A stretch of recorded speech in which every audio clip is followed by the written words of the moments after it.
Nëse ju keni lindur në datat 1, 8, 15 dhe 26 të kujtdo muaji, atëherë kjo video është për ju. Në sistemin arketipor të Madame Blavatskës, të lindurit në këto data i përkasin arketipit të qëndrimtarit.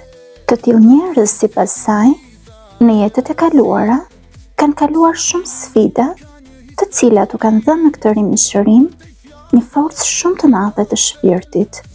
Në shënimet e saj, Jelena Blavatska tregonte se të lindurit në këto data janë në ndikimin e Saturnit, planetit të sprovave dhe mësimeve karmike.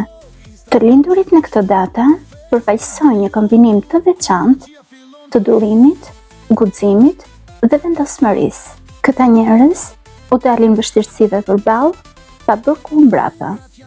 Shpirtrat e të lindurve në këto data kanë sjellur rrugën e evoluimit nëpërmjet sfidave dhe vështirësive, pavarësisht sa të mëdha mund të jenë ato. Ata jo vetëm të i kalojnë vështirësitë, por ata rriten shpirtërisht pas çdo sfide. Kur jeta i sfidon, ata nuk e marrin këtë si pengesë, por si mundësi për të qenë më të fortë. Na ndiqni për pjesën 2 të këtij arketipi madhështor.